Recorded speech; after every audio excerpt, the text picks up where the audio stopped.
Hi friends, अपन general science में physics, chemistry और biology में से फिजिक्स वाला पोर्शन डिस्कस करने जा रहे हैं। देखिए, सबसे पहले सिलेबस देख लेते हैं अपन।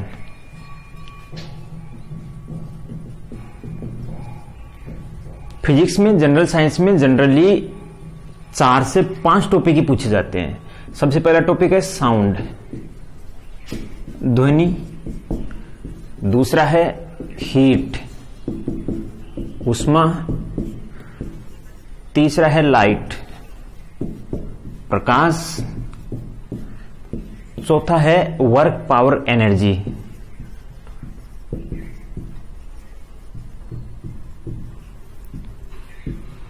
और फोर्स। इस टॉपिक से, साउंड वाले टॉपिक से जनरली हर एग्जाम में 2 से 3 क्वेश्चन पूछे जाते हैं। कोई भी एग्जाम ले लो आप, जनरल साइंस में जो साइंस आती है उसमें फिजिक्स के इस टॉपिक से 2 से 3 क्वेश्चन पूछेंगे। हीट वाले इस टॉपिक से भी 2 से 3 क्वेश्चन पूछते हैं। लाइट वाले पोर्शन से 3 से 4 क्वेश्चन भी पूछे जा सकते हैं, और इस वाले पोर्शन से भी 3 से 4 क्वेश्चन पूछे जा सकते हैं। फोर्स में अपन electric force, magnetic force, gravitational force, हर प्रकार की फोर्स की चर्चा करेंगे अपन। मैग्नेटिक, चुंबकीय बल, गुरुत्वीय बल, घर्षण बल, फ्रिक्शन फोर्स, हर तरह के बल की चर्चा करेंगे। 5वां टॉपिक अपन और लेना चाहिए तो इसमें मिससेलेनियस में जैसे पृष्ठ तनाव, सरफेस टेंशन, विस्कोसिटी, श्यानता,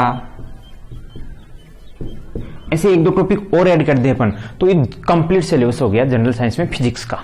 इनसे बाहर कुछ नहीं आता है। ये यदि अपने 5 टॉपिक कवर कर लिए तो यूं मान लो कि अपने जनरल साइंस की फिजिक्स कवर हो गई, और लगभग 30 में से 10 क्वेश्चन कवर हो गए। तो अपन एक एक करके इस टॉपिक को डिस्कस करते हैं। सबसे पहले लेते हैं अपन साउंड।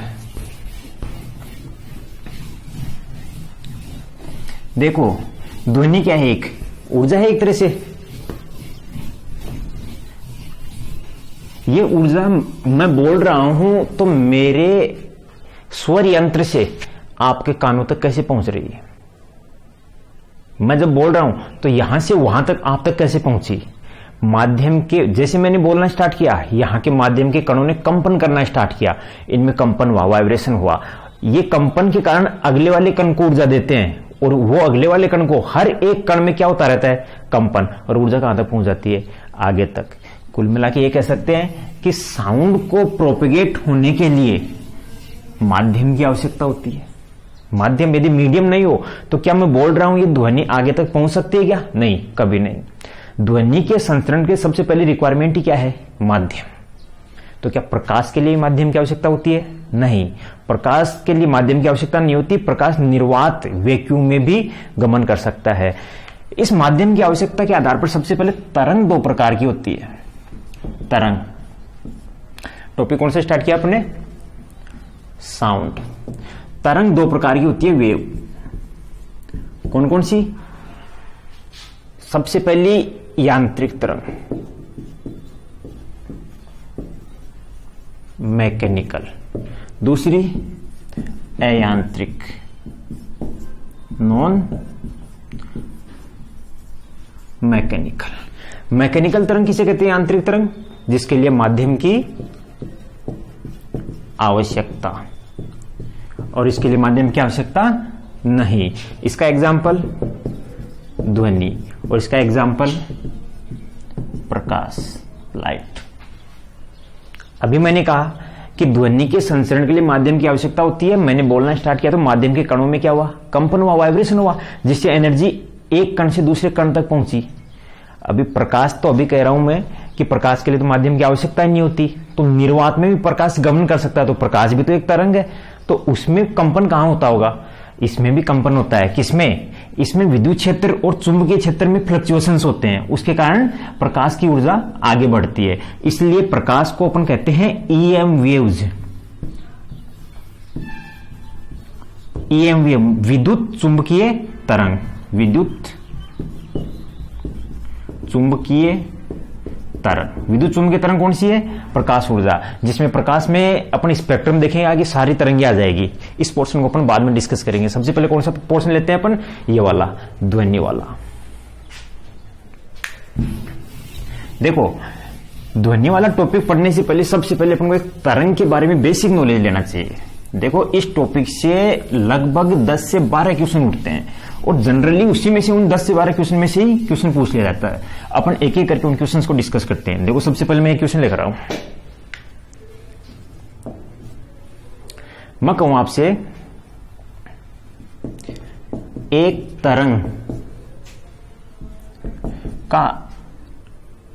तरंग की आवृत्ति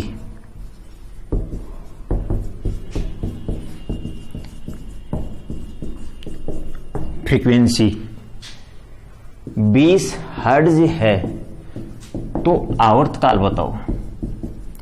आवर्तकाल बताओ। देखो, ऐसे बेसिक क्वेश्चन ही आते हैं एग्जाम में। ये बेसिक सा क्वेश्चन है, कैसे सोल्व करोगे इसका? कोई फॉर्मूला है? अभी समझेंगे। देखो, इसी के सिमिलर एक दूसरा क्वेश्चन पूछ ले आपसे कि यदि एक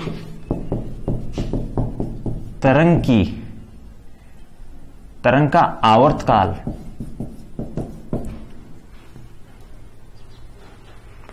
0.05 सेकेंड व तरंग दैर्ध्य 200 नैनोमीटर है, तो तरंग का वेग बताओ। यही दोनों क्वेश्चन यदि आपसे पूछ ले, और जनरली ये पूछे जाते हैं एग्जाम में। यहां पर अपन को देखो नई क्वांटिटीज कौन सी मिली? सबसे पहले आवृत्ति। एक तो अपन को किसके बारे में पढ़ना है? आवृत्ति, फ्रीक्वेंसी क्या होती है। एक आवर्तकाल, टाइम पीरियड। एक यहां से तरंग दैर्ध्य, वेवलेंथ, और एक वेलोसिटी। वेवलेंथ और आवर्तकाल, आवर्ती, इनके बीच में क्या रिलेशन है? सबसे पहले तरंग के बारे में देखते हैं और इसकी क्वांटिटीज पढ़ते हैं। देखो,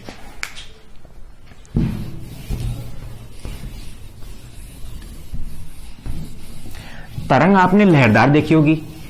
देखो, एक बेसिक सा उदाहरण लो।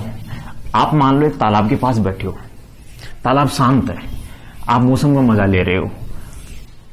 आपने सबसे पहले एक कागज रखा, पानी में धीरे से रख दिया। फिर आपने एक बड़ा सा पत्थर लेकर और उस तालाब में डाल दिया, ऊपर से छोड़ दिया। आप थोड़ी देर में देखोगे कि वहां पर लहरें बनती है, और वो लहरें कहां जा रही है? किनारे तक जा रही है, दूसरे किनारे तक जा रही है लहरें। एक तरफ आपको ऐसा लगता है कि लहरें दूसरे किनारे तक जा रहे हैं, मतलब ये पानी दूसरे किनारे तक जा रहा है, ऐसा प्रतीत होगा अपन को। लेकिन दूसरी तरफ आप उस कागज को देखते रहो, जो कागज आपने पहले रखा था, वो जहां था वहीं का वहीं, उसमें क्या होता रहेगा? फ्लक्चुएशन होता रहेगा, उसी में ही वो ऊपर नीचे होता रहेगा वो कागज। और ऊर्जा कहां चली जाएगी? आगे। वो ही कंसेप्ट देखो, वो एक तरह से तरंग है, ऊर्जा संचरण के एक तरीका ही हो। मान लो मैंने यहां से बोलना स्टार्ट किया, तो यहां पर माध्यम का कोई कण है, और ये माध्यम का कण यहां पर आ गया, इसमें वाइब्रेशन हुआ और ये यहां पर आ गया। इसने ऊर्जा दी आगे वाले कण को, और मान लो आगे वाला कण फिलहाल कहां पर है? फिलहाल ये है यहां पर, ऊपर जा रहा है। और ये वाला माध्यम का कण ये भी ऊपर जा रहा है। इससे आगे वाला माध्यम का कण ये यहां है, ऊपर जा रहा है। इससे आगे वाला यहां है, ऊपर जा रहा है। ये वाला माध्यम का कण थोड़ी देर बाद में, फिलहाल इस पोजीशन पर तो यहां है, लेकिन ये ऊपर जाएगा, और ऊपर जाकर कहां आएगा? नीचे आएगा। ये मेन पोजीशन के इर्द गिर्द कंपन करता रहेगा। ये वाला माध्यम का कण भी इसके इर्द गिर्द कंपन करता रहेगा। हर एक कण इसके इर्द गिर्द कंपन करते रहेंगे और आगे वाले कण को ऊर्जा देते रहेंगे। मैं इस कण की बात कर रहा हूं। फिलहाल इस समय, किसी निश्चित समय पर ये वाला पार्टिकल इस जगह है, ये वाला पार्टिकल इस जगह है, ये वाला पार्टिकल इस जगह, ये वाला पार्टिकल इस जगह है और नीचे आ रहा है। ये वाला इस जगह है, नीचे आ रहा है। ये वाला इस जगह है, ये वाला यहां, ये नीचे आ रहा है, नीचे आ रहा है, नीचे आ रहा है। ये वाला पार्टिकल ऊपर जा रही है, स्थिर है। ये वाला पार्टिकल ऊपर जा रहा है, यहां वाला ऊपर जा रहा है। इन पार्टिकल्स पर मैं एक ग्राफ प्लॉट कर दूं तो क्या नजर आएगी आपको? एक तरंग नजर आएगी कि नहीं? एक्चुअल में है क्या तरंग? जब ऊर्जा, माध्यम के कण ऊर्जा पाकर इनमें वाइब्रेशन होता है, इस वाइब्रेशन के कारण किसी निश्चित समय पर इन कणों की स्थिति और समय के बीच एक ग्राफ खींचा अपन ने। ये ग्राफ ही क्या है? एक तरंग है। इस तरंग के इस जब शीर्ष पोजीशन पर ये पार्टिकल है यहां पर, तो यहां पर इस शीर्ष पोजीशन में कोई भी तरंग बन गई, उस तरंग के इस शीर्ष पोजीशन को यहां पर को कहते हैं, ये जो ऊपर की तरफ एक शिखर बन गया इसको अपन कहते हैं श्रृंग, क्रेस्ट। और जो यहां पर गर्त बनी हुई है इसको कहते हैं टफ। ये ऊपर वाला ये पोर्शन जो उभरा हुआ है ऊपर की तरफ, ये क्या कहलाएगा? श्रृंग। नीचे की तरफ ये क्या कहलाएगा? गर्त कहलाएगा। इसी तरह से आगे की तरफ बनेगी ये तरंग, ये वाला क्या है? ये दूसरा श्रृंग, ये दूसरा गर्त। आप यहां से देखो, इस जगह से लेकर एक तरंग की कहां रिपीटेशन कंप्लीट हो रही है? यहां तक। यहां से लेकर यहां तक एक तरंग कंप्लीट हो गई, एक रिपीटेशन कंप्लीट हो गया, फिर दूसरा, फिर तीसरा। इस एक रिपीटेशन में जितनी दूरी तय होती है वो कहलाता है तरंग दैर्ध्य, वेव लेंथ। किसे कहते हैं? वेवलेंथ। दो क्रमागत श्रृंगों या फिर दो क्रमागत गर्तों के बीच की दूरी क्या कहलाती है? तरंग दैर्ध्य कहलाती है। तो यहां पर अपन को पहली डेफिनेशन मिली तरंग दैर्ध्य, इसको अपन लैम्डा से भी लिखते हैं, लैम्डा। क्या डेफिनेशन है? दो क्रमागत श्रृंगों या गर्तों के बीच की दूरी। दूरी है तो इसका मात्रक क्या होगा? मीटर। आपको कोई पूछे तरंग दैर्ध्य का मात्रक क्या होता है? मीटर। लेकिन आप तो कहते हो एंगस्ट्रॉम होता है। एंगस्ट्रॉम भी तो दूरी का ही मात्रक होता है, दूरी का छोटा मात्रक है एंगस्ट्रॉम। बाद में देखेंगे एंगस्ट्रॉम क्या होता है। एक एंगस्ट्रॉम इक्वल टू 10⁻⁻10 मीटर होता है। एक नैनोमीटर बराबर 10⁻⁻9 मीटर। थोड़ी बाद में देखेंगे इनको। तो देखो, पहली डेफिनेशन समझ में आई अपने, कौन सी? तरंग दैर्ध्य किसे कहते हैं? कि किसी तरंग के दो क्रमागत श्रृंग या दो क्रमागत गर्तों के बीच की दूरी क्या कहलाएगी? तरंग दैर्ध्य कहलाएगी। सेकंड क्वांटिटी अपन ले, आवृत्ति। इंग्लिश में क्या कहते हैं? फ्रीक्वेंसी। इसको किससे डिनोट किया? लैम्डा से।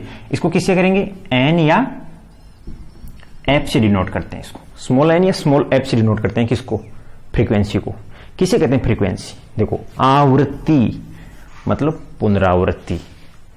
आप एक ग्राउंड के चारों चक्कर लगा रहे हो, एक चक्कर लगाया, दो लगाया, तीन लगाया, मान लो आप 1 घंटे में 10 चक्कर लगा रहे हो, तो मैं आपसे पूछूं कि आपकी पुनरावृत्ति की दर क्या है? तो आप कहोगे कि 10 चक्कर पर आवर, कि मैंने 10 चक्कर 1 घंटे में लगाया।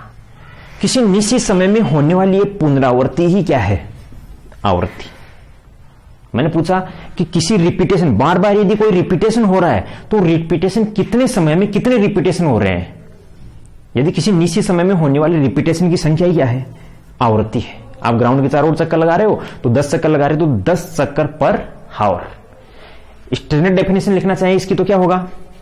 1 सेकेंड में होने वाली पुनरावृत्ति, रिपीटेशन क्या कहलाएगी? आवृत्ति कहलाएगी। 1 सेकेंड में होने वाली पुनरावृत्ति।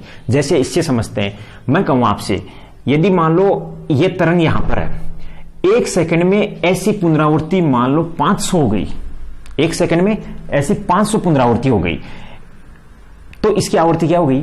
500 पुनरावृत्ति पर सेकेंड। मात्रक देखना इसका, 500 पुनरावृत्ति पर सेकेंड। तो इसका मात्रक क्या आएगा? मात्रक आएगा इसका 1/सेकेंड, 1/सेकेंड इसका मात्रक है। या फिर इसी को एक वैज्ञानिक हर्ट्ज नाम के वैज्ञानिक ने बताया था, उनके रेस्पेक्ट में अपन हर्ट्ज दे देते हैं, एडजेट। 2 क्वांटिटी देखी अपन ने। सबसे पहले क्या? तरंग दैर्ध्य क्या है? किसी 2 क्रमागत श्रृंगों या 2 क्रमागत गर्तों के बीच की दूरी क्या कहलाएगी? तरंग दैर्ध्य। आवृत्ति किसी निश्चित समय में होने वाली पुनरावृत्ति आवृत्ति कहलाती है। मात्रक 1/सेकेंड या फिर हर्ट्ज, इसको आवृत्ति का मात्रक देते हैं। तीसरी क्वांटिटी देखते हैं। देखो, तीसरी क्वांटिटी में लूं आवर्तकाल, टाइम पीरियड। इसको लिखते हैं टी से। किसे कहते हैं आवर्तकाल? अभी अपन ने देखा किसी निश्चित समय में होने वाली पुनरावृत्ति क्या कहलाएगी? आवर्ती। इसकी डेफिनेशन है एक पुनरावृत्ति में लगा समय क्या कहलाएगा? आवर्तकाल, टाइम पीरियड। आप एक ग्राउंड के चारों ओर चक्कर लगा रहे हो, 10 चक्कर पर हावर, 60 मिनट में लगा रहे हो 10 चक्कर, तो एक चक्कर को लगाने में कितना समय लगा? तो आप कह रहे हो 10 चक्कर पर हावर, 1 घंटे में लगा रहे हो 10 चक्कर, तो एक चक्कर लगाने में 1/10 हावर, क्योंकि 10 चक्कर, देखो बचपन में आपने सीखा होगा, चूंकि इसलिए, चूंकि 10 चक्कर लगाने में लगा समय बराबर 1 हावर, इसलिए एक चक्कर लगाने में 1/10 हावर। चलो अलग तरीके से लेते हैं।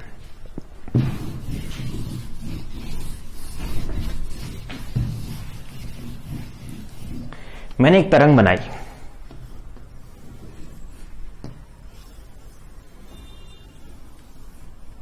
मैं कहूं कि 1 सेकंड में यह तरंग बन रही है। कितने सेकंड में? 1 सेकंड में। आवर्ती बताओ, फ्रीक्वेंसी। तो आप देखोगे कि 1 सेकंड में यह तरंग बन रही है, तो कितनी बार रिपीटेशन हो रही है? 1, 2, 3, 4। तो 1 सेकंड में ये तरंग बन रही तो 4 बार रिपीटेशन हो रही है। अभी अपने आवर्ती देखा क्या? किसी निश्चित समय में 1 सेकंड में होने वाली पुनरावृत्ति क्या है? आवर्ती। तो इसकी आवर्ती क्या है? 4 हर्ट्ज।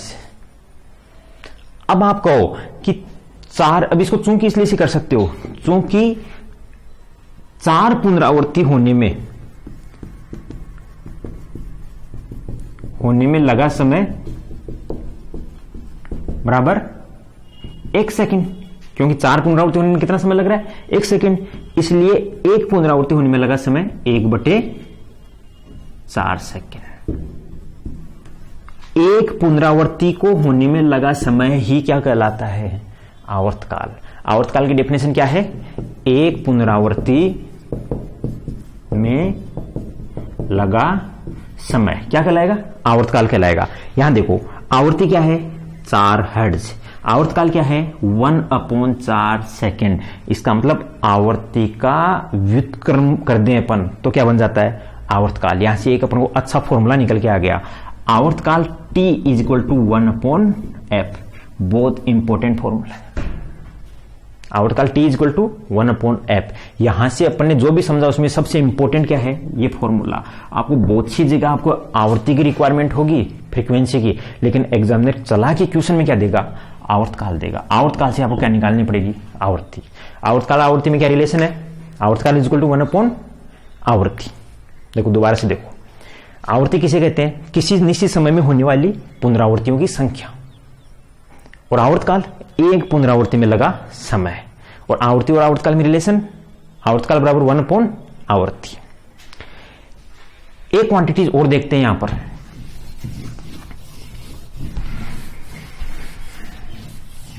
देखो आप पॉज करके लिख लिया करो, क्योंकि लिखने के लिए समय नहीं मिलता। ऑनलाइन क्लासेज में लिखने का समय देने का कोई मतलब नहीं है। यहां से एक क्वांटिटी चौथी लिखते हैं, पर एम्पलीट्यूड, आयाम। किसे कहते हैं? किसी तरंग का एम्पलीट्यूड। ए से डिनोट करेंगे। देखो ये वाला पार्टिकल है, ये वाला पार्टिकल अभी मैक्सिमम अपनी हाईएस्ट डिस्टेंस पे है मीन पोजीशन से, और ये वाला पार्टिकल लोएस्ट पोजीशन पर। हर एक पार्टिकल यहां जाएगा, वापस यहां आएगा, यहां ऊपर जाएगा, नीचे आएगा। माध्य स्थिति से अधिकतम दूरी क्या कहलाती है? आयाम। कंपन कर रहे कण, कंपन या दोलन कर रहे कण की माध्य स्थिति से अधिकतम विस्थापन, कण की माध्य स्थिति से अधिकतम दूरी कहो चाहे विस्थापन को, थोड़ा अंतर है, दूरी अदिश है और विस्थापन सदिश है। वेक्टर और स्केलर का फर्क है इसमें। बाकी यहां पर कह सकते हैं अपन, बाद में देखेंगे अपन आगे वाले टॉपिक में। अधिकतम दूरी क्या कहलाती है? आयाम। दूरी आ गया तो मात्रक, मीटर। क्लियर? 4 क्वांटिटीज देखी, तरंग दैर्ध्य, आवृत्ति, आवर्तकाल और आयाम। अब आगे बढ़ते हैं अपन। सबसे पहले तो 2 क्वेश्चन है आपके, वो क्वेश्चन की तरफ डिस्कस करते हैं। देखो सबसे पहला क्वेश्चन क्या था? यदि आपने लिखा हो तो देखो, दोबारा लिखवा देता हूं। देखो मेरा सबसे पहला क्वेश्चन था, एक तरंग की आवृत्ति 20 हर्ट्ज है तो आवर्तकाल बताओ, ऐसे कुछ था। आवृत्ति कितनी है? 20 हर्ट्ज, तो आवर्तकाल कितना होगा? तो आपको पता है आवर्तकाल T इक्वल टू 1 अपॉन आवृत्ति इक्वल टू 1/20, क्या हो गया ये? सेकेंड। ये क्या है? आवर्तकाल। दूसरा क्वेश्चन क्या था? दूसरा क्वेश्चन था, देखो उस दूसरे क्वेश्चन को समझने के लिए अपन को एक कंसेप्ट समझना होगा। ये मैंने एक तरंग बनाई, ये तरंग है, ये क्या है? श्रृंग। ये क्या है? श्रृंग। ये क्या है? गर्त। ये क्या है? गर्त। यहां से लेकर यहां तक की ये दूरी क्या कहलाएगी? लैम्डा। लैम्डा का मतलब आवर्तकाल, सॉरी तरंग दैर्ध्य। ये लैम्डा है यहां से यहां तक, ये लैम्डा आप यहां से यहां तक ले लो, चाहे यहां से यहां तक ले लो, ये भी क्या है? लैम्डा। इस तरंग को यहां से यहां तक एक रिपीटेशन हुआ ना, तो इसमें लगने वाला समय क्या कहलाएगा? एक रिपीटेशन में लगने वाला समय अभी अपन ने देखा है क्या? आवर्तकाल। ये दूरी तो क्या है? लैम्डा। और इतनी दूरी तय करने में, यानी इस तरंग को इतनी दूरी तय करने में कितना समय लगा? आवर्तकाल। आपने पढ़ा है अच्छे से, चाल बराबर दूरी बटे समय। तो यदि आपको दूरी पता है और इतनी दूरी तय करने में समय पता है, तो आप चाल निकाल सकते हो कि नहीं? चाल या वेग निकाल सकते हो कि नहीं? तो किसी भी तरंग का वेग इक्वल टू दूरी, दूरी क्या है यहां से यहां तक की? लैम्डा, बटे समय, समय क्या है? टी। किसी भी तरंग का, कोई भी तरंग हो, चाहे आपको प्रकाश में पूछा जाएगा, ध्वनि में पूछा जा सकता है, ये रामबाण फॉर्मूला इसका। किसी भी तरंग के वेग का फॉर्मूला क्या है? v बराबर लैम्डा अपॉन टी, दूरी बटे समय, दूरी बटे समय। कंसेप्ट से याद रखना इसको। अब इसी को अपन 1 अपॉन टी को क्या लिख सकते हैं? f। क्यों?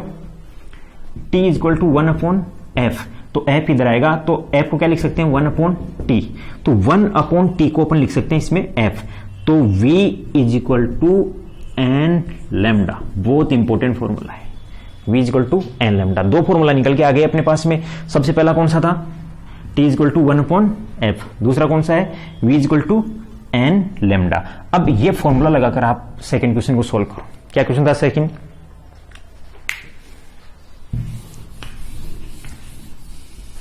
सेकंड क्वेश्चन था कि एक तरंग का शायद आवर्तकाल दिया था। आवर्तकाल कितना था? आवर्तकाल ये था 20 मिली सेकेंड, और लैम्डा का मान दिया होगा 10 नैनोमीटर मान लो, जो भी था उस क्वेश्चन में। अब आगे देखो, आवर्तकाल मैंने क्या दिया? टी। तो इस क्वेश्चन में मैंने टी कितना दिया? 20 मिली सेकेंड। मिली का मतलब आगे पढ़ेंगे अपन, जैसे इस लेक्चर के बाद देख लेंगे। मिली का मतलब 10 की पावर -3, तो 20 इंटू 10 की पावर -3 सेकेंड। लैम्डा का मान कितना है? 10 नैनोमीटर। नैनोमीटर का मतलब 10 इंटू 10⁻⁹ मीटर। अब इस क्वेश्चन को सोल्व कर लो आप फॉर्मूले से। क्या फॉर्मूला है? पूछा क्या इसमें? वेग। v equal to n lambda, या फिर लैम्डा अपॉन टी। इसका मान कितना आया? लैम्डा का मान कितना है? 10 इंटू 10⁻⁹ अपॉन टी का मान कितना है? 20 इंटू 10⁻⁻3। ये क्या आ जाएगा इसका? वेग मीटर पर सेकेंड में आ जाएगा। इसको सोल्व करोगे तो 0 से 0 गया, इसमें 1/2 मतलब 0.5 इंटू 10 की घात -3 से, देखो ये घात ऊपर जाएगी, किसकी हो जाएगी? माइनस की जगह प्लस की हो जाएगी, और प्लस और माइनस आपस में क्या हो जाएगी? घट जाएगी। तो टोटल कितनी रह जाएगी? 9 में से 3 गई तो 10 की पावर -6 मीटर पर सेकेंड। ये कैलकुलेशन अलग चीज है, बाकी कंसेप्ट आनी चाहिए अपन को। यहां पर अपने दो कंसेप्ट सीखे हैं। सबसे पहले क्या? एक तरंग के बारे में देखा। तरंग दैर्ध्य किसे कहते हैं? कि दो क्रमागत सुरंगों या दो क्रमागत गर्तों के बीच की दूरी क्या कहलाएगी? तरंग दैर्ध्य मतलब वेवलेंथ कहलाएगी। मात्रक मीटर, और बाकी छोटे मात्रकों में अपन नैनोमीटर भी ले सकते हैं, एंगस्ट्रॉम भी ले सकते हैं। दूसरा लिया अपनी फ्रीक्वेंसी। किसी निजी समय में होने वाली पुनरावृत्ति। तीसरा आवर्तकाल, एक पुनरावृत्ति में लगा समय। आवर्तकाल और आवर्ती में क्या अंतर? आवर्तकाल बराबर रन अपॉन आवर्ती। फिर अपन ने देखा एम्पलीट्यूड। एम्पलीट्यूड क्या है कि कंपन कर रहे कण की माध्य स्थिति से अधिकतम ऊंचाई क्या कहलाएगी? अधिकतम दूरी क्या कहलाएगी? एम्पलीट्यूड। फिर अपने पास एक इंपॉर्टेंट फॉर्मूला है क्या? v बराबर एन लैम्डा या फिर v बराबर लैम्डा अपॉन टी। इसी इक्वेशन सोल्व किया अपन ने। चलो नेक्स्ट पोर्शन दोस्तों, v equal to n lambda बहुत इंपॉर्टेंट फॉर्मूला है।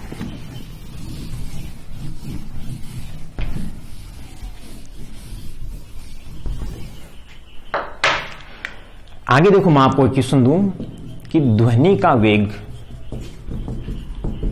सर्वाधिक कौन से माध्यम में होता है? पहला ठोस, दूसरा द्रव, तीसरा गैस, चौथा निर्वात। निर्वात मतलब वैक्यूम, जहां पर कोई माध्यम नहीं है।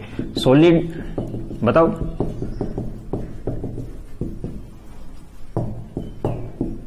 ध्वनि साउंड की वेलोसिटी सर्वाधिक कौन से मीडियम में होगी? सबसे ज्यादा कौन से मीडियम में होगी?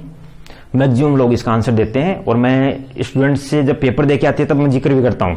इसका आंसर देते हैं मैक्सिमम लोग कौन सा? निर्वात। कि निर्वात मतलब माध्यम कम, ध्वनि का वेग ज्यादा। नहीं, ये आंसर सरासर गलत है। अपन ने पहले देख चुके अपन क्या, ध्वनि एक यांत्रिक तरंग है, इसके लिए माध्यम की आवश्यकता होती है। यहां तो कोई माध्यम है ही नहीं, तो इसमें वेग क्या होगा? जीरो। निर्वात में ध्वनि का वेग जीरो होता है। अब ये तीन माध्यम बच गए, ठोस, द्रव्य और गैस। इसमें सबसे अधिक कौन से में होगा? कुछ लोग गैस आंसर देते हैं, फिर नहीं, गैस नहीं, सबसे अधिक होता है ठोस में, इसमें सबसे ज्यादा। तो आंसर क्या इसमें? ठोस। आप लोहे में देखो ना, तो लोहे में ध्वनि का वेग होता है लगभग 6000 मीटर पर सेकेंड। कोई वस्तु जितनी तक कठोर होगी उसमें उतना ही ज्यादा वेग होगा। जैसे हीरा 12000 मीटर पर सेकेंड तक हो सकता है उसमें ध्वनि का वेग। पानी में लगभग होता है कितना? 1450 मीटर पर सेकेंड। गैस, वायु में लगभग होता है 332 मीटर पर सेकेंड। कई जगह आपको 346 मीटर पर सेकेंड भी दिया होता है। तो क्या गलत है? कौन सा सही है इनमें से? दोनों ही सही है। ये 0 डिग्री सेल्सियस पर है और ये रूम टेम्परेचर पर है। आगे देखेंगे टेम्परेचर बढ़ने पर ध्वनि का वेग बढ़ता है। ये तीनों डाटा याद रखना आप। पानी में ध्वनि का वेग कई बार पूछा था 1450 मीटर पर सेकेंड, लोहे में लगभग 6000 मीटर पर सेकेंड, और वायु में 332 से 346 मीटर पर सेकेंड। और भी बढ़ सकता है ये टेम्परेचर के अकॉर्डिंग। यहां से निकल के आया कि माध्यम, ध्वनि के वेग के लिए माध्यम की आवश्यकता होती है। यहीं पर आपको यदि एक अलग क्वेश्चन पूछ ले कि प्रकाश का वेग सर्वाधिक किसमें होता है, तो फिर इन चारों में से कौन सा आंसर टिक करोगे? फिर उसमें आंसर जाएगा निर्वात, क्योंकि प्रकाश एक नॉन मैकेनिकल वेव है। स्टार्टिंग में देखा अपन ने, अयांत्रिक तरंग है, माध्यम की आवश्यकता नहीं होती है, इसलिए प्रकाश का वेग सबसे अधिक किसमें होता है? वैक्यूम में। जैसे जैसे माध्यम की डेंसिटी बढ़ती जाएगी प्रकाश का वेग घटता जाएगा। समझ गए? नेक्स्ट क्वेश्चन देखो, अपन टॉपिक को पढ़ रहे हैं लेकिन पहले क्वेश्चन लिखे, उस क्वेश्चन के अकॉर्डिंग चल रहे हैं अपन, बाकी टॉपिक वाइज सीक्वेंस ही चल रहे हैं अपन। मैं आपको नेक्स्ट क्वेश्चन दूं, वायु में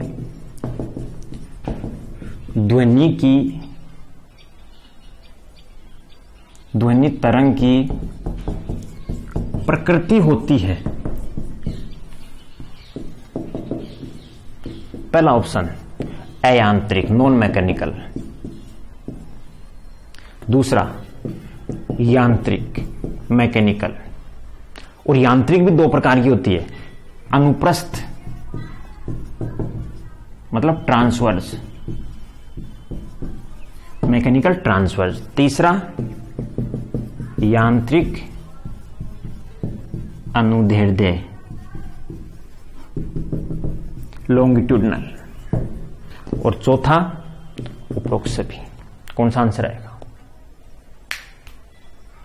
बहुत इंपॉर्टेंट क्वेश्चन है, कई एग्जाम में पूछा गया है। सबसे पहला क्वेश्चन अपन ने क्या लिया कि v और n लैम्डा के बीच में relation, v equal to n lambda. दूसरा क्वेश्चन ध्वनि का वेग सबसे ज्यादा किसमें, ठोस में। तीसरा क्वेश्चन वायु में ध्वनि तरंग की प्रकृति कैसी होती है। तो ये तो आपने पढ़ा ही नहीं है, भी अनुप्रस्थ और अनुदैर्ध्य। पहले इनको पढ़ते हैं फिर लेते हैं। देखो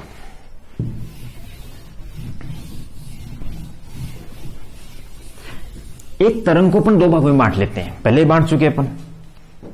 कौन कौन सी, यांत्रिक और अयांत्रिक। यांत्रिक के लिए माध्यम की आवश्यकता, मीडियम रिक्वायर, और इसके लिए मीडियम रिक्वायर नहीं होता है। एग्जाम्पल लाइट वेव, इसके एग्जाम्पल ध्वनि। अब देखो इस यांत्रिक तरंग को मैं दो भागों में बांट दूंगा। सबसे पहला अनुप्रस्थ और एक अनुदैर्ध्य। अनुप्रस्थ को कहते हैं ट्रांसवर्स और इसको कहते हैं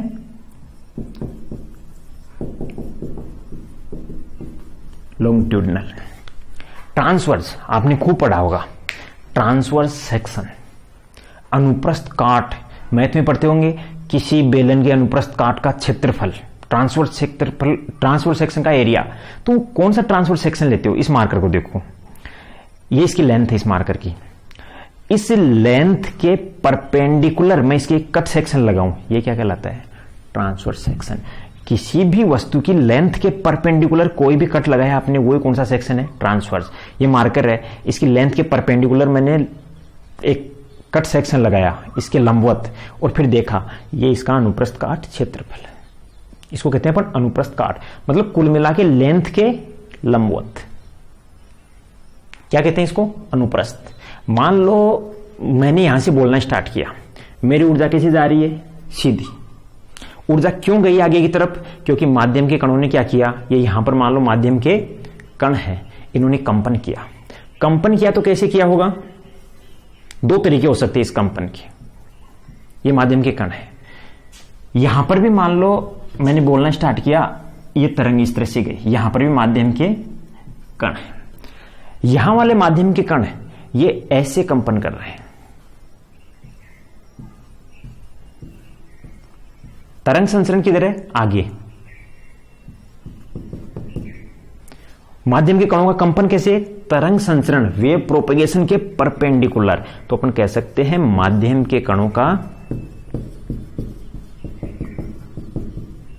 कंपन तरंग संचरण के लंबवत। यदि माध्यम के कणों का कंपन तरंग संचरण के लंबवत परपेंडिकुलर होता है तो उस तरंग को अपन क्या कहते हैं, अनुप्रस्थ तरंग कहते हैं। दूसरी तरफ से लो, यदि तरंग संचरण इस तरह से है, संचरण, संचरण मतलब प्रोपेगेशन, स्थानांतरण, ऊर्जा किस तरफ जा रही है, और माध्यम के कण यहां पर इस तरह से कंपन कर रहे हैं। ये वाला कण इस तरह से, मतलब ये वाले कण तो कर रहे थे ऐसे कंपन, और ये वाला इस तरह से। यदि तरंग संचरण के अनुदिश ही कंपन करे, माध्यम के कणों का कंपन तरंग संचरण के अनुदिश, इसको क्या कहते हैं, अनुदैर्ध्य। तो एक तो बेसिक डिफरेंस समझो इनमें दोनों में। अनुप्रस्थ तरंग किसे कहते हैं, ट्रांसवर्स किसे कहते हैं, ट्रांसवर्स मतलब लंबवत, तरंग संचरण के लंबवत यदि कंपन हो रहा तो इसे कहते हैं अपन क्या, ट्रांसवर्स वेव, अनुप्रस्थ तरंग। और इसके अनुदिश ही हो रहा है, इसी की दिशा में हो रहा है तो इसे कहते हैं अनुदैर्ध्य वेव। आप एक रस्सी लो, उस रस्सी को खींचो, खींचकर उसको ऊपर की तरफ थोड़ा सा खींचकर छोड़ दो तो उसमें क्या होता रहेगा, वाइब्रेशन होगा। जैसे मान लो मैं यही लेता हूं,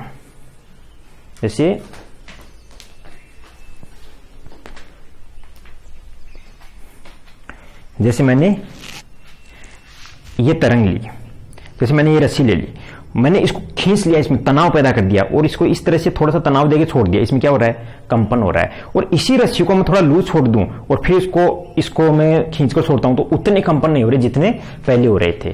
तो इस तरंग के संचरण के लिए यदि तरंग संचरण के लंबवत कंपन हो रहा है तो यहां से यहां जो कण ऊपर चला गया है नीचे आ गया, इनको खींचकर वापस लाने के लिए कोई ना कोई बल लगना चाहिए। इस बल को कहते हैं अपन तनाव बल। क्या कहते हैं? तनाव बल, टेंशन फोर्स। किसी रस्सी को खींचकर उसमें तनाव देके फिर उसको खींचे, गिटार का तार जितना अधिक खिंचाव होगा उसमें तनाव होगा, उतने ही उसमें क्या होंगे? वाइब्रेशन होंगे। गिटार के तार को आप खींच के छोड़ते हो, इसका मतलब कौन सी तरंग बन रही है? उसमें अनुप्रस्थ बन रही है। समझ रहे हो? तो जिस तरंग में इन तरंगों के स्थानांतरण के लिए कौन सा बल चाहिए? तनाव। तनाव बहुत ज्यादा रिक्वायरमेंट है। यदि तनाव नहीं होगा तो माध्यम के कणों का लंबवत कंपन नहीं होगा। आप एक लाइन में खड़े हो, एक लंबी लाइन खड़ी है, मोदी जी ने पैसे बंटवाए और आप पैसे लेने के लिए बैंक में लाइन में लग रहे हो, तो आपके पीछे धक्का मुक्की चल रही है। एक ने पीछे से धक्का लगाया तो ये धक्का ये कहां गया? आप पीछे वाले ने आप पर लगाया, आपने आगे और उसने आगे, फिर आगे वाले ने वापस धक्का लगाया, तो आप इस तरह से कंपन कर रहे हो। आपकी ऊर्जा भी उसी दिशा में जा रही है और आप कंपन भी उसी दिशा में कर रहे हो। कौन सी तरंग? अनुदैर्ध्य तरंग। इसमें तरंग संचरण की दिशा में ही क्या हो रहा है? कंपन हो रहा है। इसके लिए क्या चाहिए? क्या तनाव चाहिए? नहीं। इसके लिए मैं यदि पीछे वाले ने मेरे को ऊपर दाब लगाया तो मैं आगे जाऊंगा, मैंने आगे वाले पर दाब लगाया, फिर आगे से दाब आया तो पीछे। इसके लिए किसकी रिक्वायरमेंट होती है? दाब की। इसलिए इसको दाब तरंग भी कहते हैं। इसको तो कौन सी तरंग कहते हैं? तनाव तरंग, टेंशन। इसको तो टेंशन वेव भी कह सकते हैं, और इसको प्रेशर, इसको प्रेशर वेव भी कह सकते हैं। ये तनाव तरंग है और ये प्रेशर वेव है। तो अपन क्या कह सकते हैं इनको? ये तनाव तरंगे और ये दाब तरंग, प्रेशर वेव। अब आप तो ये बताओ तनाव कहां कहां होता है? 3 माध्यम, ठोस, द्रव, गैस, सॉलिड, लिक्विड और गैस। तनाव किस किस में होगा? इसमें ये मार्कर, इसमें तनाव है क्या? खींच रहा हूं, हाँ तनाव है। जिसमें खिंचाव उत्पन्न हो उसे कहते हैं अपन तनाव। सॉलिड में तनाव होता है। आप किसी भी इस बोर्ड को मैं यहां से खींचना चाह रहा हूं, तनाव उत्पन्न हो रहा है। मार्कर को तनाव उत्पन्न हो रहा है। क्या मैं पानी को खींचता हूं तो ऐसा लगता है कि खींचने में नहीं आ रहा, 2 जने लग रहे हैं पानी को खींचने के लिए, वो इधर खींच रहा, वो इधर खींच रहा, खींचने में नहीं आ रहा। नहीं, पानी के साथ ऐसा नहीं है। क्या वायु में तनाव है? मैं वायु को खींच रहा हूं इधर, आप लोग खींच रहे हो उधर, खींचने में नहीं आ रही, ऐसा नहीं है। केवल ठोस में तनाव होता है, लिक्विड और गैस में तनाव नहीं होता है। तो ये तरंगे होगी कहां पर? जहां पर क्या होगा? तनाव। तो ये तरंगे ठोस में, किसमें होगी? ठोस में। क्या और कहीं भी तनाव होता है? हाँ, एक चैप्टर है पूरा, अभी मैंने सिलेबस में भी डिस्कस किया था, पृष्ठ तनाव। क्या? पृष्ठ तनाव। किसी लिक्विड की सरफेस पर एक टेंशन फोर्स होता है, जिसके कारण आपने 11th क्लास में पढ़ा होगा कि एक सुई को भी अपन तैरा सकते हैं पानी पर। उसका रीजन क्या है? क्योंकि पानी की सतह पर एक तनाव बल होता है, उस तनाव बल के कारण वो ऊपर की तरफ तैर सकती है। तो पानी की सतह पर भी तनाव होता है। तो द्रव की सतह, तनाव कहां कहां होता है? एक तो ठोस में और एक द्रव की सतह पर। इन 2 जगहों पर कौन सी तरंग होती है? अनुप्रस्थ तरंग। ये तरंगे ठोस में व द्रव की सतह पर होती है। दाब कहां कहां होता है? प्रेशर। क्या ठोस में प्रेशर है? बिल्कुल है। मैं इस मार्कर से हाथ पर लगा रहा हूं, प्रेशर लग रहा है। क्या लिक्विड में प्रेशर होता है? बिल्कुल होता है। आप एक बोतल को कंप्रेस करो, उसमें प्रेशर क्रिएट होगा। वायु में प्रेशर होता है? होता है। गाड़ी के टायरों में प्रेशर होता है। प्रेशर ठोस, द्रव और गैस तीनों जगहों पर होता है। तो यहां पर दाब है, तो जहां जहां दाब होगा ये तरंगे होगी। तो ये तरंगे ठोस, द्रव और गैस सभी माध्यमों में होती है। क्वेश्चन की तरफ जाओ। क्वेश्चन क्या था मेरा? वायु में ध्वनि तरंगों की प्रकृति होती है। वायु में ध्वनि तरंगों की, पहला ऑप्शन क्या था? अयांत्रिक। नहीं, अयांत्रिक हो ही नहीं सकता। ध्वनि तरंग नाम आ गया तो क्या होगा? यांत्रिक। यांत्रिक को भी कितने भागों में बांट रखा है? 2 में। दूसरा ऑप्शन था यांत्रिक अनुप्रस्थ। क्या वायु में अनुप्रस्थ होगी? नहीं, अनुप्रस्थ तो वहां होगा जहां क्या होगा? तनाव। और तनाव कितनी जगह? केवल 2 जगह। कौन कौन से? ठोस में और द्रव की सतह पर। यदि कोई आपसे पूछे कि ठोस में कौन कौन सी ध्वनि तरंग होती है, अनुप्रस्थ या अनुदैर्ध्य? ठोस में ये भी है और ये भी है, मतलब ठोस में दोनों होती है। द्रव की सतह पर ये भी होगी, ये भी होगी। द्रव के अंदर केवल ये, वायु में केवल ये। वायु में केवल और केवल अनुदैर्ध्य तरंग होती है। उस क्वेश्चन का कौन सा आंसर सही होगा? 3rd ऑप्शन, अनुदैर्ध्य, यांत्रिक अनुदैर्ध्य। इंपॉर्टेंट कंसेप्ट है। यहां से कुछ भी पूछ सकते हैं आपसे कि पानी के अंदर कौन तरंगों की प्रकृति कैसी होती है, तो पानी के अंदर कैसी है, केवल और केवल अनुदैर्ध्य।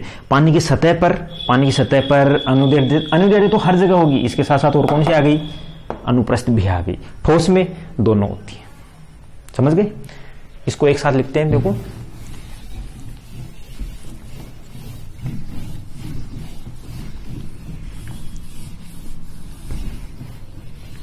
मैं कहूंगा आपको कि ठोस में ध्वनि तरंगों की प्रकृति, मैं एक तरफ माध्यम लिख दूं और एक तरफ ध्वनि तरंगों की प्रकृति। माध्यम लिया मैंने ठोस, तो ठोस में कौन सी होगी, अनुप्रस्थ, शॉर्ट में लिख लेते हैं, ट्रांसवर्स और लॉन्गिट्यूडनल दोनों। दूसरी दैरों की सतह, इसमें ट्रांसवर्स और लॉन्गिट्यूडनल दोनों। तीसरी लिक्विड के अंदर कौन सी होगी, केवल और केवल लॉन्गिट्यूडनल। चौथी वायु कौन सी होगी, लॉन्गिट्यूडनल। मैं लिखूं निर्वात, वैक्यूम कौन सी होगी, ध्वनि तरंग होगी ही नहीं निर्वात में। तो क्या निर्वात में कोई तरंगे नहीं होती है। कौन सी, प्रकाशिक तरंगे, जिनको अपन कहते हैं अयांत्रिक तरंगे। आपने भी पढ़ा यांत्रिक तरंग कितने प्रकार की, दो। कौन कौन सी, ट्रांसवर्स और लॉन्गिट्यूडनल। क्या अयांत्रिक तरंग भी ट्रांसवर्स और लॉन्गिट्यूडनल टाइप की होती है? अयांत्रिक तरंग हमेशा अनुप्रस्थ प्रकृति की होती है। ये क्वेश्चन बहुत बार आया है। क्या क्वेश्चन आया, नोट कर लेना पॉज करके।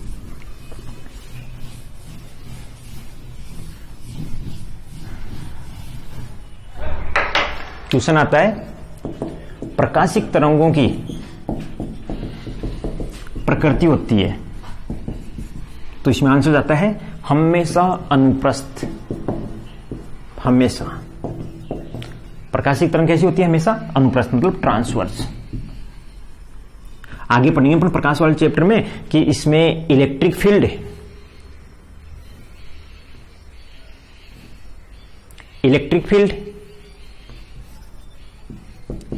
मैग्नेटिक फील्ड और तरंग का वेग, तीनों एक दूसरे के परपेंडिकुलर होते हैं, एक दूसरे के लंबवत। तो देखो विद्युत क्षेत्र और चुंबकीय क्षेत्र में एक दूसरे के लंबवत कंपन होते हैं और तरंग का संचरण भी इन दोनों के लंबवत, आपस में लंबवत है। तो अभी आपको बताया था कि लंबवत वाली तरंगें कौन सी होती है, अनुप्रस्थ तरंगें होती है, हमेशा अनुप्रस्थ। तो ध्यान रखो, अयांत्रिक तरंगें कैसी प्रकृति की, अनुप्रस्थ तरंग की प्रकृति की हमेशा। यांत्रिक तरंगों में अपन देखें ध्वनि तरंगों में, तो ध्वनि तरंग दो प्रकार की, अनुप्रस्थ और अनुदैर्ध्य। अनुप्रस्थ कहां पर, जहां पर तनाव हो, तनाव कहां, ठोस में और द्रव्य की सतह पर, पृष्ठ तनाव। और अनुदैर्ध्य तरंग कहां, जहां दाब हो, और दाब कहां, हर जगह पर। क्लियर? आगे देखते हैं।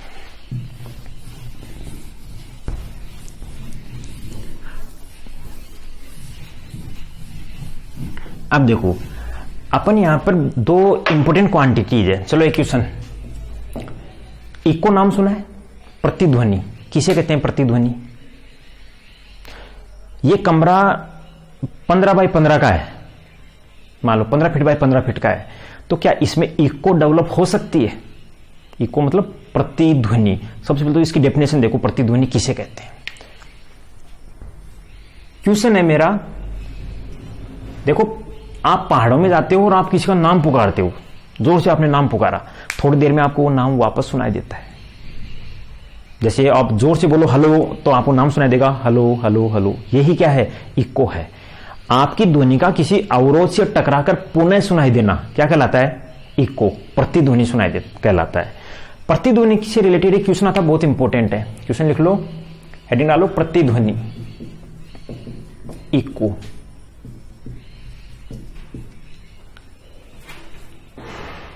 प्रतिध्वनि सुनाई देने के लिए, प्रतिध्वनि सुनाई देने के लिए ध्वनि स्रोत व अवरोध, स्रोत व अवरोध के बीच न्यूनतम दूरी, स्रोत व अवरोध के बीच न्यूनतम दूरी होगी। पहला ऑप्शन 5 मीटर, दूसरा 17 मीटर, तीसरा 25 मीटर, चौथा 100 मीटर। सबसे न्यूनतम दूरी कितनी होनी चाहिए प्रतिध्वनि सुनने के लिए? ध्वनि और अवरोध, जैसे मैं यहां से बोल रहा हूं स्रोत और वहां से टकरा के आ रही है, तो इसके बीच मिनिमम डिस्टेंस कितनी होनी चाहिए? चलो समझते हैं इसको।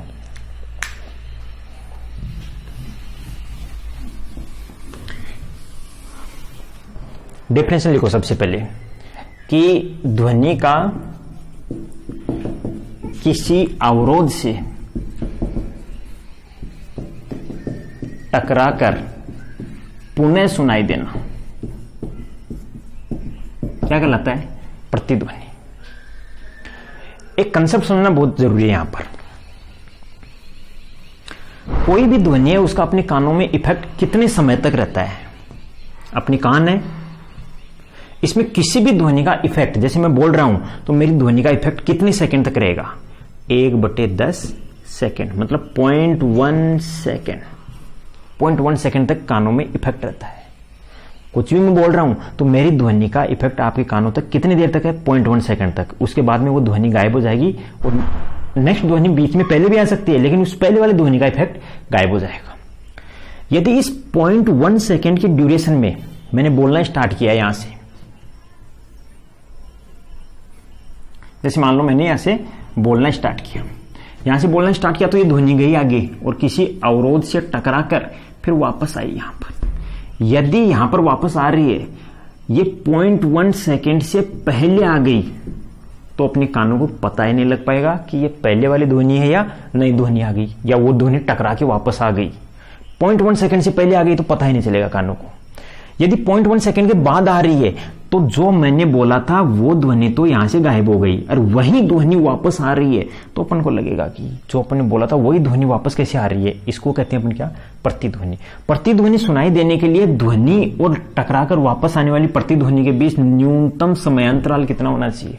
0.1 सेकेंड। बहुत इंपॉर्टेंट क्वेश्चन है कि प्रतिध्वनि सुनने के लिए ध्वनि और प्रतिध्वनि के बीच न्यूनतम समयांतराल कितना होना चाहिए? 0.1 सेकेंड। ध्वनि का वेग कितना अभी अपन ने देखा था? ध्वनि का वेग 332 मीटर पर सेकेंड, मतलब ध्वनि 1 सेकेंड में कितनी दूरी तय करती है? 332 मीटर। क्लियर? ध्वनि 1 सेकेंड में कितनी दूरी तय करेगी? 332 मीटर। इसलिए अब देखो, जाकर वापस आने में कितना समय लगा? 0.1 सेकेंड। केवल जानने में कितना समय लगा? इसका आधा। 0.1 का आधा कितना होता है? 0.05। कितना? 0.05, या फिर इसी से कर लो आप। जाकर वापस आने में समय कितना लगा? 0.1 सेकेंड। इस 0.1 सेकेंड में ध्वनि कितनी दूरी तय करेगी? ध्वनि 1 सेकेंड में कितनी दूरी तय करती है? 332। इसलिए 0.1 सेकेंड में कितनी गिरेगी? 33.2 मीटर। 33.2 मीटर हो जाएगी जाकर और वापस आने में दूरी। अपन को क्या निकालना है? स्रोत और अवरोध के बीच की दूरी। ये वाली दूरी निकालनी है अपन को। जाकर वापस आने में कितनी दूरी? 33.2। तो केवल जाने में इसमें भाग दे दे 2 का, तो कितनी आई? ये लगभग 16.6 मीटर। और लगभग कितनी है? 17 मीटर। आंसर क्या जाएगा? उस पहले वाले क्वेश्चन में मैंने 5 मीटर लिखाया था, 17 मीटर, 25 मीटर और 100 मीटर। कौन सा आंसर जाएगा? 17 मीटर। 2 क्वेश्चन है, बहुत इंपॉर्टेंट है। पहला कौन सा? प्रतिध्वनि सुनने के लिए ध्वनि और प्रतिध्वनि के बीच न्यूनतम समयांतराल कितना? 0.1 सेकेंड। दूसरा, प्रतिध्वनि सुनने के लिए स्रोत और अवरोध के बीच न्यूनतम डिस्टेंस कितनी होनी चाहिए? 17 मीटर। दोबारा समझ लो इसको कैसे आया। ध्वनि का वेग कितना? 332 मीटर पर सेकेंड, मतलब ध्वनि 1 सेकेंड में जाती है 332 मीटर। वेग का ये मतलब है कि 332 मीटर पर सेकंड। 1 सेकंड में कितनी? 332 मीटर। 1 सेकंड में इतनी जा रही है तो 0.1 सेकंड में 0.1 से गुणा करेंगे तो 33.2। जाकर वापस आने में कितनी दूरी? 33.2। केवल जाने में बटे 2, 16.6, लगभग 17। 2 क्वेश्चन बहुत इंपॉर्टेंट है। तो प्रतिध्वनि सुनने के लिए न्यूनतम डिस्टेंस कितनी होनी चाहिए? 17 मीटर। तो क्या एक कमरे में अपन प्रतिध्वनि सुन सकते हैं? तो फिर आपके दिमाग में आना चाहिए कि क्या एक कमरे की जो सामने वाली दीवार है, मेरे और सामने वाली दीवार के बीच 17 मीटर की डिस्टेंस है। 17 मीटर को अपन फीट में बदलोगे तो लगभग 55। तो इतनी डिस्टेंस 55 फीट का कमरा होता है? नहीं, जनरली नहीं होता है। 20-25 फीट का होता है ये कमरा लगभग। आप टीचिंग हॉल भी देखो तो लगभग 40-50 फीट का हो सकता है ज्यादा से ज्यादा ये कमरा, एक टीचिंग हॉल। तो एक हॉल में अपन प्रतिध्वनि नहीं सुन सकते। क्यों? क्योंकि वो 0.1 सेकंड से पहले ही टकरा के वापस आ जाती है। तो खाली कमरे में जैसे अपन घुसते हैं तो आवाज गूंजती है, उसको आप कहते हो प्रतिध्वनि। क्या वही प्रतिध्वनि है? नहीं, वो प्रतिध्वनि है ही नहीं। क्योंकि प्रतिध्वनि सुनने के लिए तो कितनी डिस्टेंस होनी चाहिए? 17 मीटर। उसको एक अलग क्वांटिटी नाम देते हैं। क्या है वो? उसे कहते हैं अनुरणन। बंद कमरे में आवाज का गूंजना क्या कहलाता है? अनुरणन। तो अगली अनुरणन, रिवर्बरेशन। क्या? रिवर्बरेशन। अनुरणन किसे कहते हैं? देखो, बंद कमरे में ध्वनि का कमरे की दीवारों से बार बार टकराना और गूंजना क्या कहलाता है? अनुरणन। बंद कमरे में यदि दीवारों से ध्वनि टकरा के आमने सामने टकराएगी, जितनी ज्यादा आमने सामने टकराएगी उतनी ज्यादा ध्वनि गूंजेगी। इसका मतलब गूंजने को कम करने के लिए, अनुरणन को कम करने के लिए आपकी टारगेट क्या होना चाहिए? एक आदर्श क्लासरूम कैसा होना चाहिए? उसकी दीवारें खुरदरी होनी चाहिए या फिर चिकनी होनी चाहिए? एक आदर्श क्लासरूम की दीवारें खुरदरी होनी चाहिए। क्यों? क्योंकि यदि चिकनी दीवार है तो उससे टकराकर, सीधी टकराकर ध्वनि तरंगे आएगी और वो गूंजेगी, बार बार गूंजेगी। उस क्लासरूम में खिड़कियां होनी चाहिए, नहीं होनी चाहिए? होनी चाहिए, ताकि ध्वनि सीधी बाहर निकल जाए, टकराकर ज्यादा वापस नहीं आए। आपने थिएटर में गए हो ना कभी? तो थिएटर में गए हो तो देखा होगा आपने, कालीन बिछी होती है थिएटर में, दीवारों पर भी देखा होगा कपड़ा लगा होता है, कालीन लगी होती है। क्यों लगी होती है? क्योंकि ध्वनि यदि दीवार से टकरा रही है तो टकराकर वापस लौट कर ना आ जाए, वहीं एब्जॉर्ब हो जाए। यदि वापस टकरा के आएगी तो क्या होगी? आपस में टकराएगी और गूंजेगी। थिएटर में फिर भी इतना खाली है, इतना बड़ा है, फिर भी गूंजता नहीं है। उसका रीजन क्या है? क्योंकि उसमें दीवारों पर क्या लगी है? कालीन लगी है, और एक कालीन लगने के कारण वो ध्वनि को अवशोषित कर लेती है। कमरे की दीवारों से बार बार टकराकर ध्वनि का गूंजना ही क्या है? अनुरणन है। इसके लिए ये एक अनुरणन काल निकल के आता है। ज्यादा क्वेश्चन तो नहीं पूछे जाते इस पर, लेकिन एक दो एग्जाम में एक दो क्वेश्चन आए हुए हैं। एक वैज्ञानिक थे सेबिन, इन्होंने इसकी डेफिनेशन दी। किसकी? एक अनुरणन काल की। अनुरणन काल क्या है?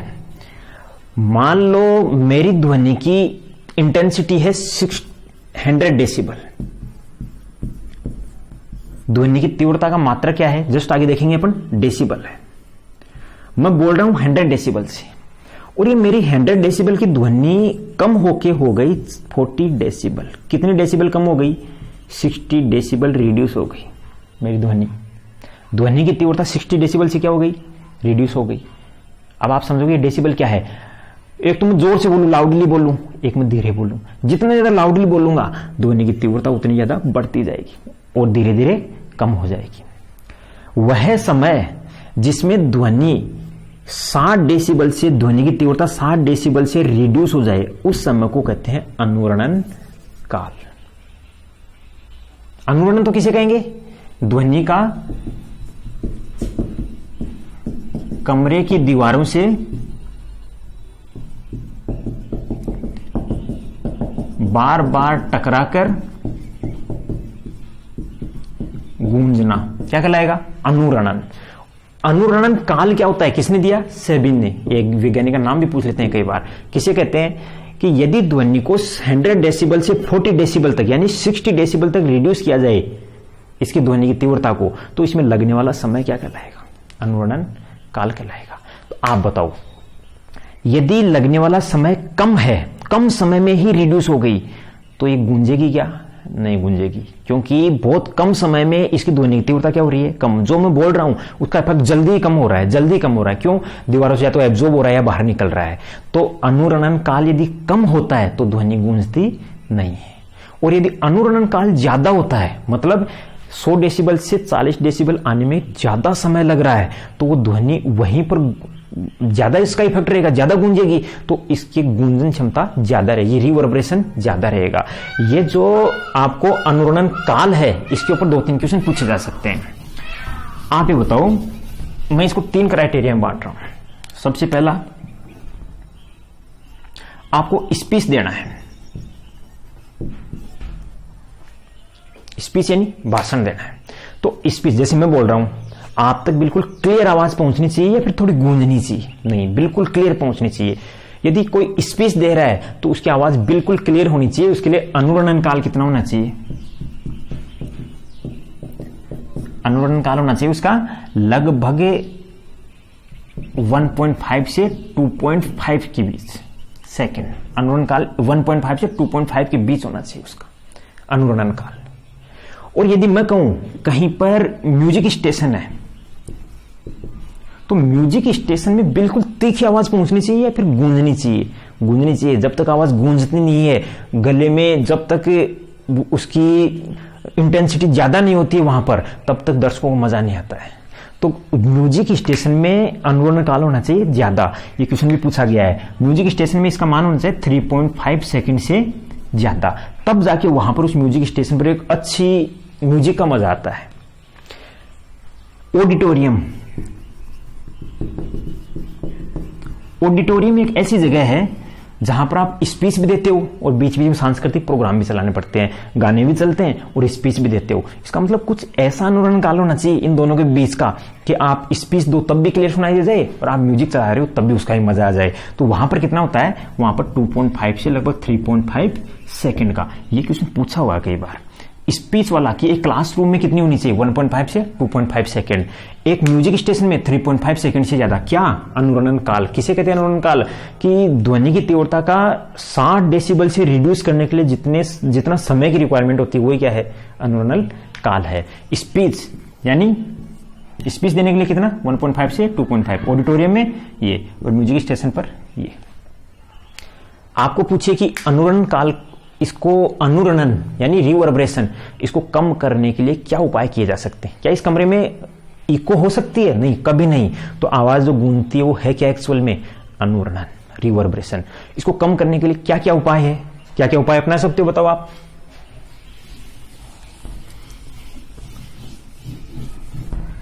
सबसे पहले अनुरणन काल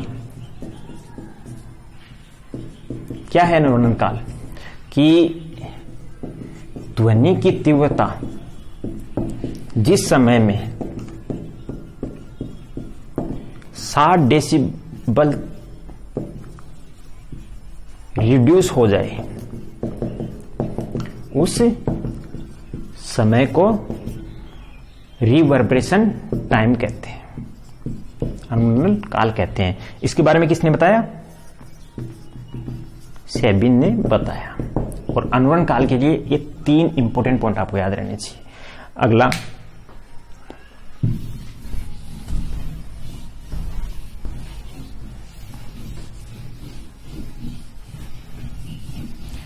अनुरणन काल को कम करने के लिए पहला, क्लासरूम में खिड़कियां होनी चाहिए, खिड़कियां पर्याप्त मात्रा में होनी चाहिए। दूसरा, दीवारें खुरदरी होनी चाहिए। तीसरा, इसका एक एग्जांपल, सिनेमा हॉल में दीवारों पर कालीन लगी होती है। चौथा, आपने कम्युनिटी हॉल देखे होंगे, कम्युनिटी हॉल के छत गुंबदाकार होती है, डोम शेप होती है। क्यों होती है? क्योंकि डोम शेप होने के कारण यहां पर यदि कोई प्रोग्राम चल रहा है तो ये ध्वनि गई ऊपर, तो यहां से इसका ध्वनि का क्या होगा? परावर्तन। ये इधर चली जाएगी परावर्तन के नियमों का पालन करते हुए। अपन लाइट वाले चैप्टर में पढ़ेंगे परावर्तन को। यदि ये यही दीवार सीधी होती तो ध्वनि सीधी जाके सीधी वापस आती, बार बार टकराती, उसमें गूंजती ज्यादा। गूंजने को कम करने के लिए इसकी छत को कैसा रखा जाता है? गुंबदाकार रखा जाता है। तो सिनेमा हॉल में दीवारों में कालीन लगी होती है क्योंकि वो एब्जॉर्ब कर लेती है, और सामुदायिक भवनों की छत गुंबदाकार इसलिए रखी जाती है। क्या है ये? अनुरणन कम करने के उपाय। तो दोस्तों आज अपन ने क्या क्या देखा, सबसे पहले एक तरंग के बारे में देखा, एक तरंग की डेफिनेशन देखी कि इसमें कौन कौन सी क्वांटिटीज है, वहां से 2 फॉर्मूले आए, T = 1/f, फिर V = n लैम्डा। फिर अपन ने क्या देखा कि ध्वनि का वेग सबसे अधिक इसमें होता है, ठोस में। निर्वात में होता है क्या? नहीं, ध्वनि एक यांत्रिक तरंग है, इसके लिए माध्यम की आवश्यकता होती है, निर्वात में इसका वेग 0। चंद्रमा पर अपन बात कर सकते हैं कैसे, क्लास ले सकते हैं क्या? नहीं ले सकते। क्यों? क्योंकि वहां पर वायुमंडल नहीं है तो वहां पर अपनी ध्वनि सुनाई ही नहीं देगी, इशारों में बात की जाती है वहां पर। आगे फिर अपन ने देखा कि यांत्रिक तरंग को 2 भागों में बांटा गया, कौन कौन सी? अनुप्रस्थ और अनुदैर्ध्य। अनुप्रस्थ कहां पर होती है? जहां पर तनाव होता है, तनाव कहां ठोस में और द्रव की सतह पर। और दूसरी अनुदैर्ध्य कहां पर? जहां दाब होता है, दाब तीनों जगहों पर। प्रकाश तरंग हमेशा अनुप्रस्थ प्रकृति की होती है। फिर अपन ने देखा इको और अनुरणन में अंतर। इको में 2 इक्वेशन इंपॉर्टेंट, क्या? प्रतिध्वनि सुनाई देने के लिए ध्वनि और प्रतिध्वनि के बीच न्यूनतम समय अंतराल 0.1 सेकेंड, और स्रोत और अवरोध के बीच न्यूनतम डिस्टेंस 17 मीटर, बहुत इंपॉर्टेंट है। और दूसरा अनुरणन। अनुरणन किसे कहते हैं? कमरे की दीवारों से ध्वनि का बार बार टकराकर, आपस में टकराकर गूंजना क्या कहलाता है? अनुरणन कहलाता है। अनुरणन काल किसे कहते हैं? यदि ध्वनि की तीव्रता 60 डेसिबल से रिड्यूस हो जाए जिस समय में, उस समय को कहते हैं अनुरणन काल। किसने दिया? सेबिन ने दिया। और 3 क्वांटिटी देखी थी अपन ने, कौन कौन सी? एक स्पीच यदि देना है तो अनुरणन काल कितना होना चाहिए? लगभग 1.5 से 2.5 तक होना चाहिए, और ऑडिटोरियम में 2.5 से 3.5, और यदि कहीं पर म्यूजिक स्टेशन है वहां पर 3.5 से ज्यादा होगा। जितना ज्यादा होगा उतनी ध्वनि गूंजेगी, वहां पर दर्शकों को अच्छा लगेगा। आज अपन इतना देखते हैं, बाकी नेक्स्ट लेक्चर में। Thank you.